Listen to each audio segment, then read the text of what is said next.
E se o lugar que parece prisão for apenas o corredor do seu propósito?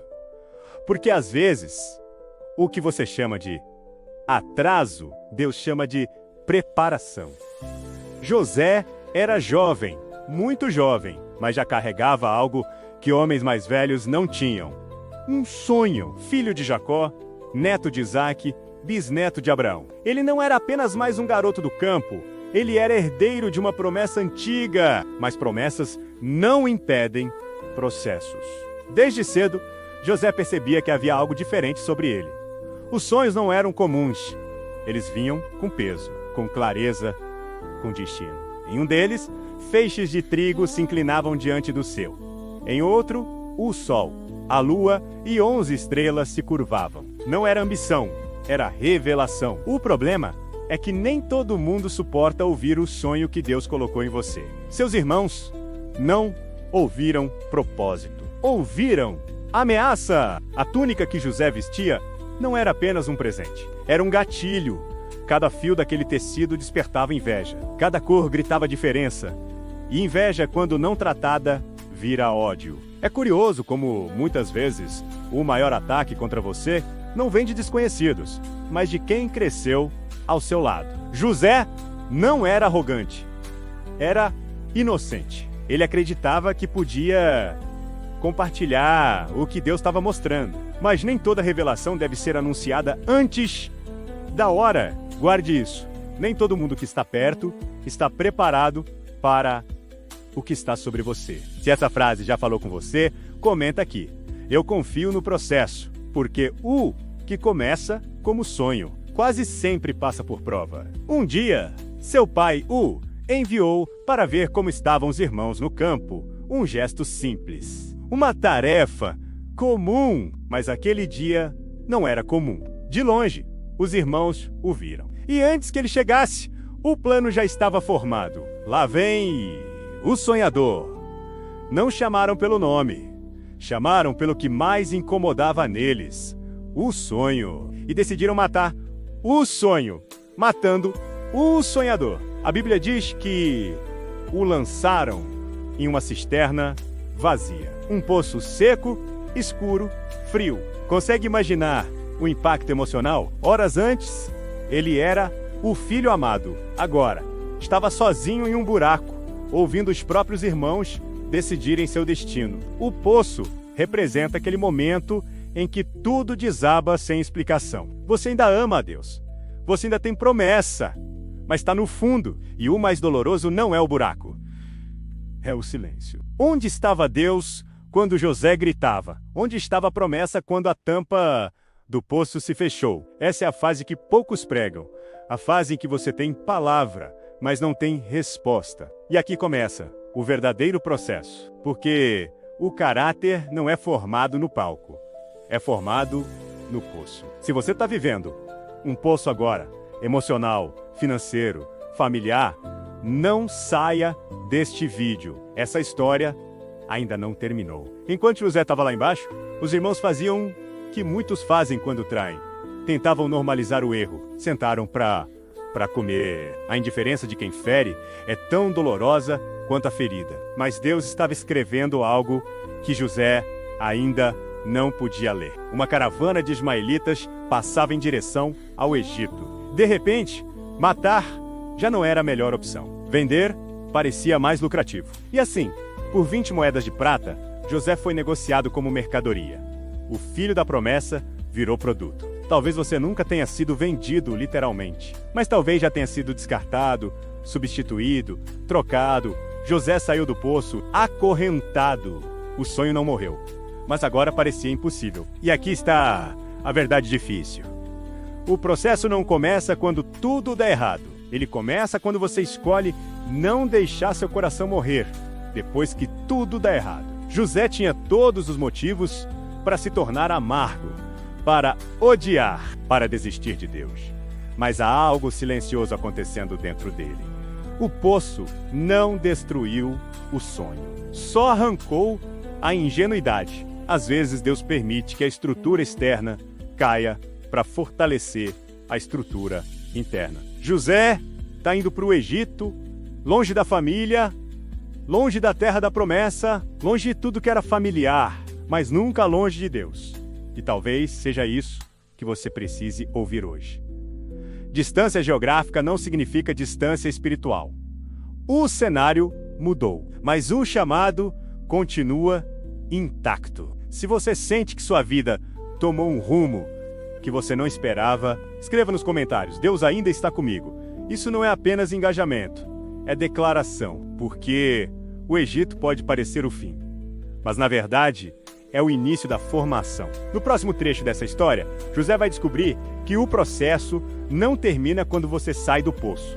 Às vezes, ele só muda de ambiente. E o que parece avanço pode esconder uma nova prova. Continua comigo.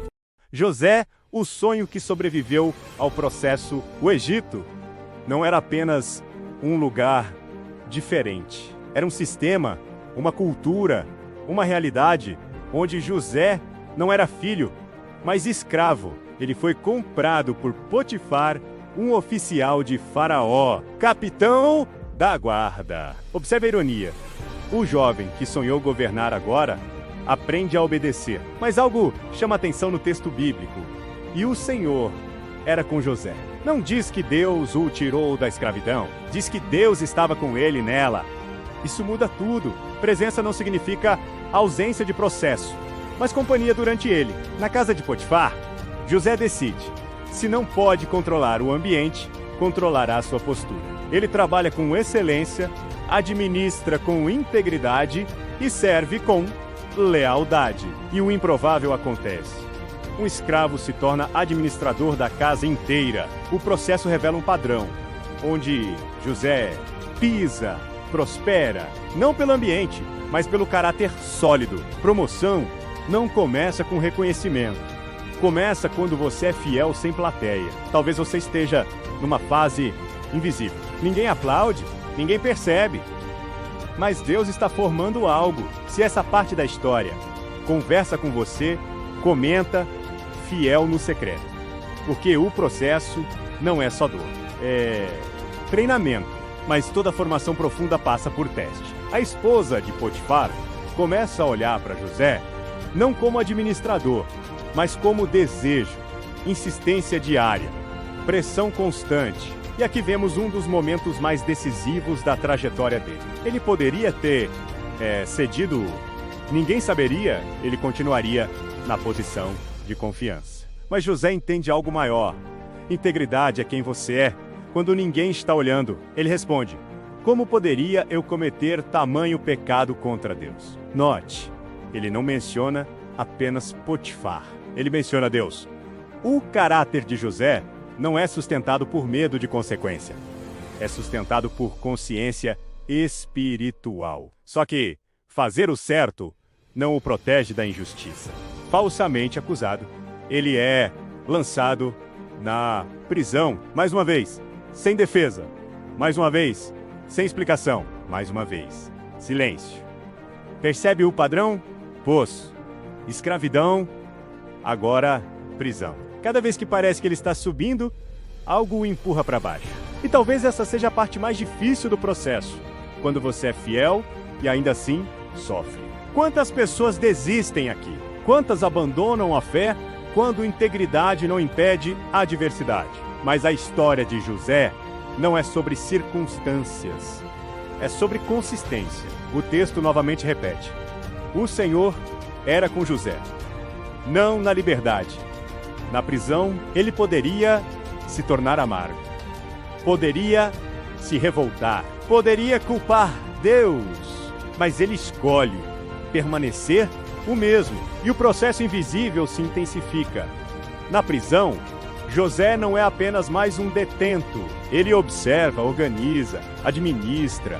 O carcereiro começa a confiar nele. E sem perceber, José está sendo treinado para algo maior. Gestão de recursos, administração de conflitos, liderança sob pressão. Tudo isso dentro de uma prisão. Você consegue enxergar? O ambiente não define o treinamento. O propósito define. Talvez o que você chama de atraso seja capacitação. Talvez o que você chama de injustiça seja desenvolvimento, porque Deus não desperdiça cenários difíceis. Ele usa cada um deles para ajustar algo interno. Se você já passou por situações onde foi injustiçado, escreve aqui: Deus está me formando. A prisão não era o fim, era a sala de aula. Então, surge a virada silenciosa. 2 oficiais do faraó são presos, o copeiro e o padeiro. Certa noite, ambos têm sonhos perturbadores. José poderia ignorar. Poderia dizer: não é problema meu. Mas ele pergunta: não pertencem a Deus as interpretações? Mesmo preso, ele continua exercendo o dom. Guarde isso. Seu chamado não depende do seu cenário. Ele interpreta os sonhos. Um seria restaurado, o outro, executado. E tudo acontece exatamente como José disse. Antes de sair, ele faz apenas um pedido ao copeiro: lembre-se de mim. Mas o texto diz algo doloroso. O copeiro se esqueceu de José. 2 anos a mais na prisão, não por erro, não por pecado, mas por esquecimento. Essa talvez seja a fase mais cruel do processo. Ser esquecido quando você mais precisava ser lembrado. Mas o céu nunca esquece. Enquanto José esperava, Deus organizava o tabuleiro. Porque quando a hora certa chega, não depende de influência humana. Depende de alinhamento divino. Se você está numa fase onde parece que ninguém lembra de você, respira fundo. O atraso não é negação, é maturação. E quando a porta finalmente abrir, José não sairá apenas como sobrevivente. Ele sairá como alguém pronto. A próxima parte dessa história não é apenas sobre promoção, é sobre propósito revelado. E o que parecia prisão vai se revelar corredor. 2 anos depois, silêncio. Nenhuma visita, nenhuma notícia, nenhuma explicação. Mas no dia exato determinado por Deus, algo acontece no palácio. Faraó tem 2 sonhos perturbadores. 7 vacas gordas devoradas por 7 vacas magras. 7 espigas cheias, consumidas por 7 espigas secas. O homem mais poderoso do Egito acorda assustado. Todos os magos tentam interpretar. Todos falham. E de repente, o copeiro se lembra. Conheço um homem. Percebe? O esquecimento não anulou o propósito, apenas atrasou o palco. José é chamado às pressas.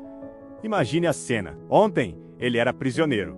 Hoje, está diante do trono. Quando Deus decide te promover, ele faz em um dia que anos não conseguiram fazer. José é barbeado, troca as roupas e entra diante de Faraó. Faraó diz: ouvi dizer que você interpreta sonhos.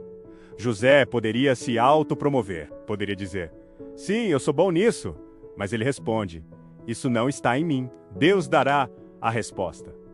O processo não apenas desenvolveu habilidade, desenvolveu humildade. Ele interpreta o sonho com precisão. 7 anos de abundância. 7 anos de fome severa. Mas ele vai além da interpretação. Ele apresenta estratégia, armazenamento, administração, planejamento econômico. A prisão treinou o governador. Faraó olha para seus oficiais e faz uma pergunta decisiva. Encontraríamos alguém como este, em quem esteja o Espírito de Deus? Então, o improvável acontece. José, o ex-escravo. José, o ex-prisioneiro. José, o rejeitado. É colocado como governador do Egito, apenas abaixo de Faraó. Em um único dia, ele sai da prisão para o palácio. Mas não foi em um único dia que ele ficou pronto. Guarde isso profundamente. A promoção pode ser instantânea. A preparação nunca é. Se essa verdade faz sentido para você, escreve: estou sendo preparado. Os anos passam. A fome chega. E, ironicamente, quem aparece no Egito em busca de alimento? Seus irmãos, os mesmos que o jogaram no poço. Os mesmos que o venderam, agora estão diante dele, sem reconhecê-lo. O sonho da juventude se cumpre. Eles se inclinam. Mas aqui está o verdadeiro clímax da história. E não é a posição de poder, é a posição do coração. José poderia se vingar, poderia expor, poderia humilhar. Ele tinha autoridade para isso. Mas o processo matou algo dentro dele. a necessidade de revanche. Depois de testar o caráter dos irmãos, ele se revela e diz uma das frases mais poderosas de toda a Escritura: vocês intentaram o mal contra mim, mas Deus o transformou em bem para preservar muitas vidas. Essa é a chave. O poço não foi acidente. A escravidão não foi descuido. A prisão não foi abandono. Era providência. O que parecia destruição era direção. E aqui está a grande revelação espiritual desta história. O processo não era apenas sobre José. Era sobre salvar uma geração inteira. Às vezes, Deus permite que você atravesse algo que não faz sentido agora, porque há pessoas no futuro que dependerão da sua resistência hoje. Talvez o seu processo não seja apenas sobre você. Talvez seja sobre quem será alcançado quando você chegar onde Deus prometeu. Respire fundo. O lugar que parecia prisão era corredor. O silêncio que parecia abandono era alinhamento. O atraso que parecia injustiça era lapidação. E agora a pergunta final não é sobre José, é sobre você, o que você tem chamado de fim. Mas pode ser formação? Onde você está hoje? No poço? Na casa de Potifar? Na prisão? Ou à beira da promoção? Independentemente da fase, uma verdade permanece: Deus não desperdiça processos. Se essa mensagem falou com você, faça 3 coisas agora. Compartilhe este vídeo com alguém que está atravessando um processo difícil. Escreva nos comentários: o processo não vai me parar. Inscreva-se no canal, porque essa é apenas a primeira história de uma sequência que vai mexer profundamente com sua fé depois de José. Vamos mergulhar em outra jornada intensa. Porque se José nos ensinou que o sonho sobrevive ao processo, o próximo personagem vai nos mostrar que até a queda pode se transformar em restauração. A história continua. E talvez a sua também esteja apenas começando.